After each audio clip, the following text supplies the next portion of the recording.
baby bus. Let's go, Sheriff Labrador!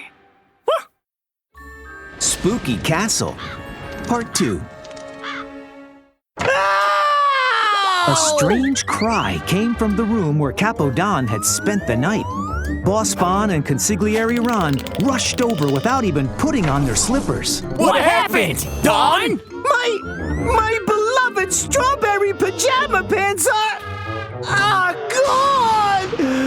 Capo Don's eyes were full of tears, and his fluffy legs trembled. Do you think that ghosts took them? Ghosts? What ghosts? There aren't any ghosts. What is wrong with you, Don? Boss Bon let out a great big yawn and rubbed his eyes.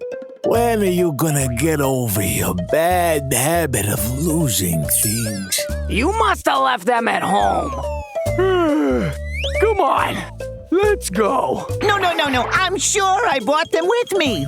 Capo Don watched them walking away and clung to himself helplessly.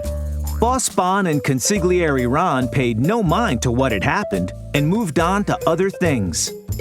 But soon, something strange happened again.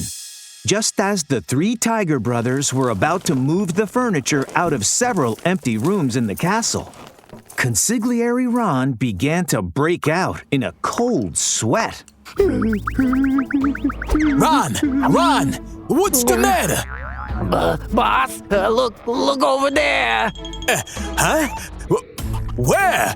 Consigliere Ron held out his hand, trembling, and pointed toward a heaving mass under the quilt on a bed. That bed! Look at the bulging quilt! I remember that the quilt was laid out smooth and flat on the bed last night. This room wasn't occupied by any of us. So, who slept here last night? Meow! Capo Don gulped and almost fainted in fright. Look at this couch. It has an imprint, like someone sat here recently. Oh no! This castle might really be home to something invisible. What is that? Hey, don't tell me tales. Come on, Ron. You've always been pretty smart. Hey, when did you become as timid as Don? I think we should start with the next room. As soon as Boss Bon finished speaking, he ran out of the room with a whoosh. Boss, wait for us! A busy day passed. At night, the castle was quiet. Boss Bon tossed and turned, rolling about in bed like a ball. Well, have you heard that the castle is haunted by ghosts? Oh yeah, this castle might really be home to something invisible. Boss Bon shuddered, his face flushed from holding in urine for a long time.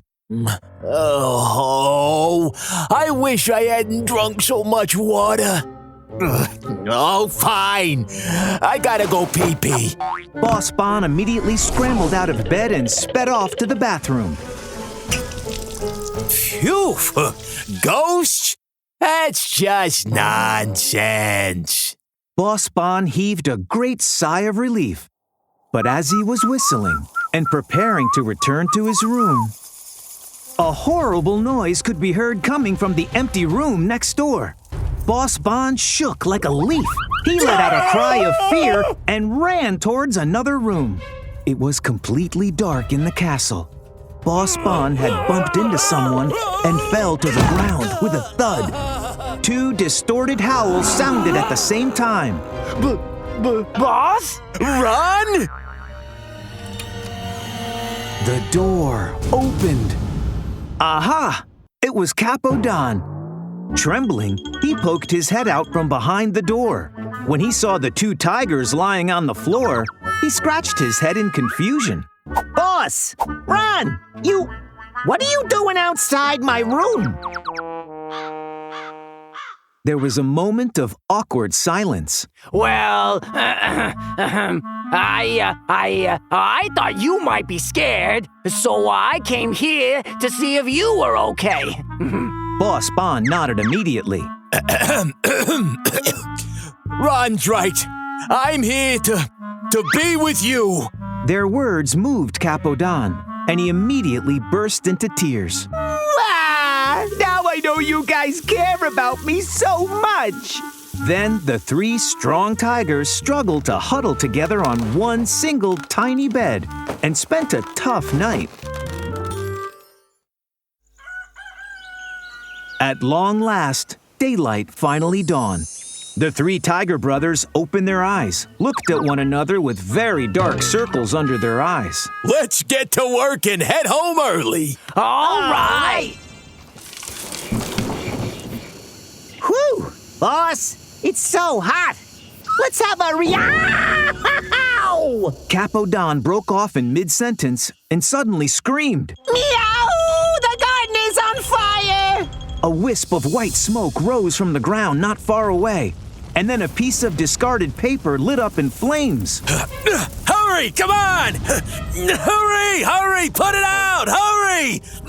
Boss Bon lifted the bucket by his side, hurried over, and put out the fire with water. Phew! What a narrow escape! That really scared me. Boss Bon tapped his chest and breathed a sigh of relief, then saw Consigliere Ron swallow hard. Boss, we haven't seen any other animals here except for the three of us. Well then, who started the fire? His words brought with them a quiet, a stillness. Then the three tigers ran out of the castle as quickly as they could. Go!